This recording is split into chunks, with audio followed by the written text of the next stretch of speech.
Hello friends, नमस्कार, good morning. आज 29 नवेम्बर शुक्रवार। चलतो जानी नवा आज दिन टॉप न्यूज अपडेट देश विदेश ठारू आरंभ करी ओडिशार समस्त गुरुत्वपूर्ण खबर। प्रथम खबर, राशन कार्ड को नहीं आसिला बड़ खबर। जदि आपण केवाईसी करना असुविधार पड़ पारती आपण राशन कार्ड रे ई केवाईसी करिवार शेष तारीख होउछि नवेम्बर 30 तारीख बोली घोषणा करिसेंते राज्य सरकार। ई केवाईसी न करथिले मिलिबने नुआ राशन कार्ड और ता सहित राशन। 2 दिन मध्य ई केवाईसी करिया पई सूचना दैछंती उपमुख्यमंत्री प्रभाती परिडा। परवर्ती खबर, सुभद्रा आवेदनकारी खुशी खबर। त्रुटि सुधार करी टंका प्रदान कराजियो बोली सूचना दैछंती उपमुख्यमंत्री।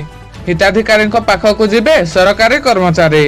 केउठी त्रुटि रहिला से नहीं जांच करने को जिबे आरआई एआरआई और भत्ता बंटन अधिकारी और सेमानको सहयोग करिवे अंगनवाड़ी दीदी।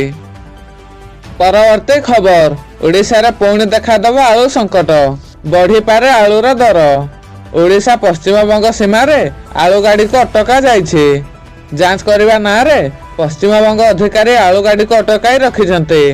पश्चिम बंगर मुख्यमंत्री ममता बनर्जी ऑर्डर दैथिया सूचना रही। परवर्ती खबर, रास्ता कड़े शुईथिया बेले 10 जनक उपर माड़ीगला ट्रक। फल 2 शिशुक समेत 5 जनकर घटनास्थल ही मृत्यु होता।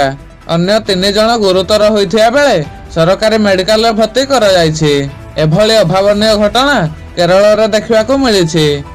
परवर्ती खबर, धान संग्रह प्रक्रिया आरंभ होता बेले अव्यवस्था रोकिया अनेक प्रकार पदक्षेप नौछन्ते सरकार। वर्तमान धान मंडी टोल फ्री नंबर जारी कराଯାଇଛି। Toll free नंबरटी होଉଛି 1967।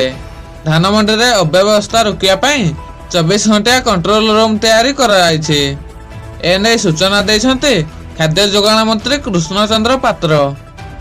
परवर्ती खबर, प्रधानमंत्री नरेंद्र मोदी को हत्या करिवार चलिछि षड्यंत्र।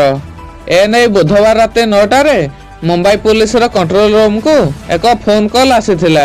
एने पुलिस तनाघना आरंभ करिछि। परवर्ती खबर, राज्य रे ड्रेनेज व्यवस्था और जल निष्कासन को सुव्यवस्थित करिया पई राज्य सरकार गुरुत्व दउछन्ते। एहा मध्य रे महानदी रे जल भंडार निर्माण करा जिबा नै सूचना आसीछि। एने विधानसभा गृह रे मुख्यमंत्री पक्षरु उत्तर रखिछन्ते संसदीय व्यापार मंत्री डॉक्टर मुकेश महाले।